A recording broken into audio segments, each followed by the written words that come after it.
मगर कैसे देख रहे हैं आप इस डील को जो हुई है अमेरिका और इंडिया के बीच में? क्योंकि पाकिस्तान ने 4 चक्कर लगाए, कभी हम ब्रेकफास्ट पे गए, कभी लंच पे गए, कभी डिनर पे गए, कभी हमने ट्रम्प को कहा कैसे तो नोबेल पीस प्राइज मिल जाना चाहिए, लेकिन कोई डील हमारे साथ नहीं हुई है और भारत के साथ डील हो गई है। तो यकीनन इस वक्त हमारे तो तोते, कबूतर, चीरे सब उड़ गए होंगे। जी, thank you very much and good evening to everyone. अच्छा, जहां तक बात है इस डील की, इसमें बहुत सारी चीजें हैं जिस पे बिल्कुल हम भी बात करेंगे और बात हो भी रही है सारे मीडिया फोरम्स पे, इंडियन, पाकिस्तानी, वेस्टर्न मीडिया, सब इस पे बात करें। सबसे पहले तो ये है कि बहुत अहम जिसे कहते हैं डेवलपमेंट है, बहुत इंपॉर्टेंट डेवलपमेंट है, क्योंकि ईयू की डील को अभी गालिबन वही कहते हैं ना, स्याही खुश्क भी नहीं हुई।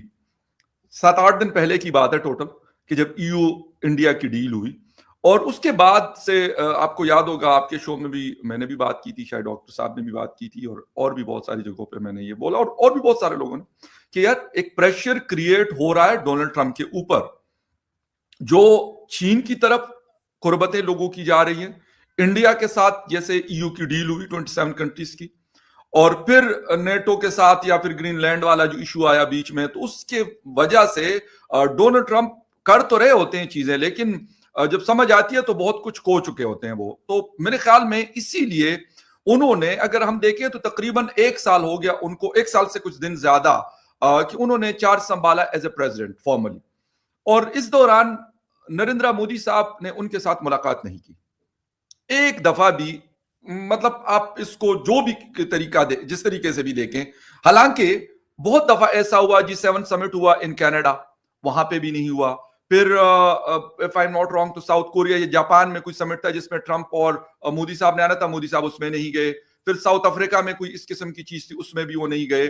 मतलब बहुत दफा ऐसे, शर्म शेख में बुलाया गया, वो नहीं गए, जो गजा इसराइल वाला इशू था।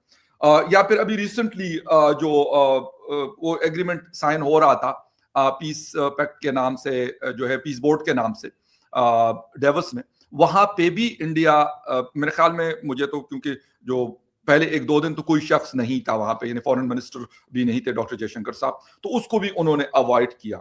कॉल नहीं, मतलब फोन पे कभी कभार बात हो जाती थी, लेकिन मुलाकात उन्होंने नहीं की, और फोन पे भी कोई, मतलब बहुत ज्यादा बात नहीं हुई कि मतलब वो फोन करते हैं और वो फोन उठाते हैं। बहुत दफा ऐसा भी हो कि उन्होंने फोन रिसीव नहीं किया डोनाल्ड ट्रंप का, प्राइम मिनिस्टर मोदी ने। तो ये चीजें प्रेशर डाल रही थी, और वो, हालांकि उन्होंने जो पहला जपटा मारते हैं ना, वो हमारे यहाँ कहते हैं ना पश्तो में कि कहते हैं कि कोई किसी के ऊपर अगर जपटे और उसका मतलब पकड़ के 1-2 लगा दे तो अगला जो है अंडर प्रेशर आ जाता है।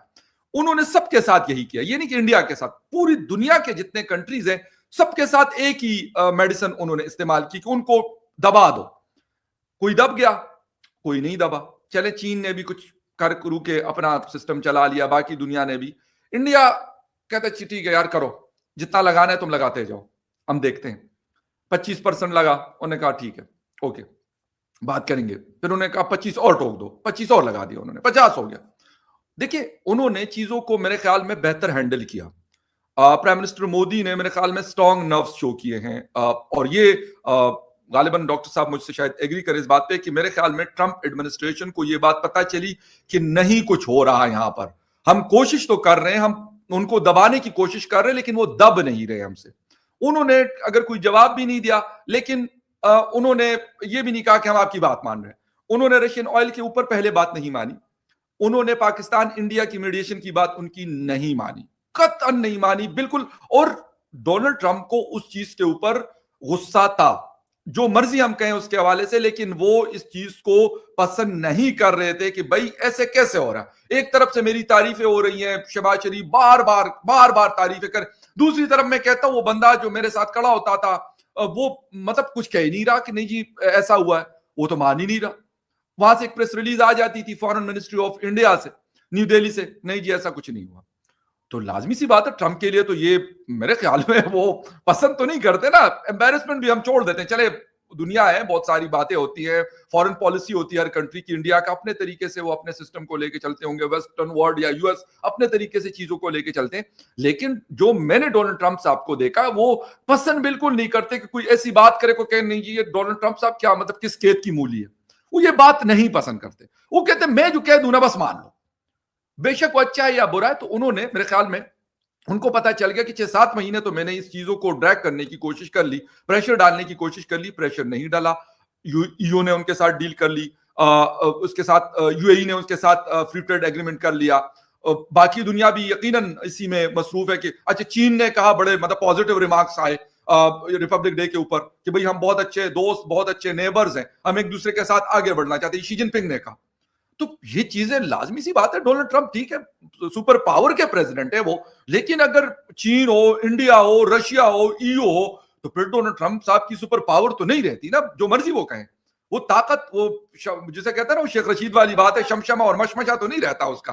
तो मेरे ख्याल में अभी तक अगर हम इस चीज को देखूं, मैं बिल्कुल अनबाइस्ड होकर मैं कहूंगा कि शायद प्राइम मिनिस्टर मोदी एंड इस कैबिनेट या उनकी जो गवर्नमेंट है, उन्होंने चीजों को बेहतर मैनेज किया है। उन्होंने उस प्रेशर को जिस तरीके से भी बर्दाश्त, हो सकता है दिल में वो कह रहे यार क्या मुसीबत सर पड़ गई, लेकिन उन्होंने शो नहीं होने दिया और वो और अल्टरनेट्स ढूंढ रहे थे। ये बेहतरीन उनकी हिकमत अमली थी मेरे ख्याल में।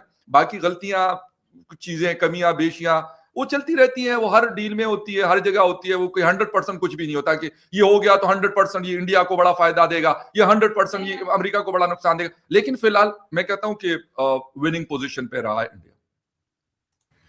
बिल्कुल, और यहाँ पे भी हम यही बात डॉक्टर साहब आपकी तरफ लेके चलेंगे कि जैसे पकड़ ने जहाँ बात खत्म की कि विनिंग पोजीशन पे रहा है, तो यकीनन प्रेशर तो खैर बहुत आया होगा। अमेरिका के साथ एक चैलेंज लेना जो है वो कोई आसान काम नहीं होता, लेकिन साथ ही साथ ये बात भी की जा रही है कि कई शर्तें जो है वो, या कई कंडीशंस जो है वो अमेरिका की मान ली गई है, तब जाकर ये डील हो पाई है। तो कुछ लगता है आपको कि आगे कोई आप लोगों के लिए कोई नई प्रॉब्लम तो नहीं आ जाएगी अमेरिका डील में?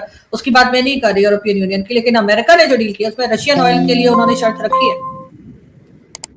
नहीं देखिए, कुछ क्लियर नहीं है अभी, ये बड़ा हेजल है, अभी बड़ा हेजी है, सॉरी।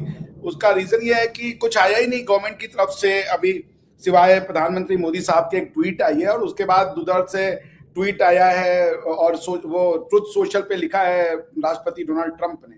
तो डोनाल्ड ट्रंप ने अपनी जो ट्वीट की है या जो सोशल ट्रुथ पे जो उन्होंने मैसेज डाला है उसमें 3 क्लेम कर दिए। उन्होंने कहा जी कि India has agreed to buy no oil from Russia. फिर दूसरा उन्होंने ये क्लेम कर दिया कि जो $500 बिलियन का गुड्स हम खरीदेंगे, एनर्जी खरीदेंगे, एनर्जी खरीदेंगे। और तीसरा उन्होंने ये क्लेम कर दिया कि जी जो भी था मैं भूल गया। और इंडिया ने सर उन्होंने ये कहा कि एक तो उन्होंने बड़ी एक और भी बड़ी अहम बात की हुई थी कि रशियन ऑयल नहीं खरीदेंगे। 500 एग्रीकल्चर के ऊपर उन्होंने बात की कि शायद जीरो टैरिफ और एग्रीकल्चर, 4 चीजें बड़ी उन्होंने लगाई है। Zero tariff on the American products into India, ये बात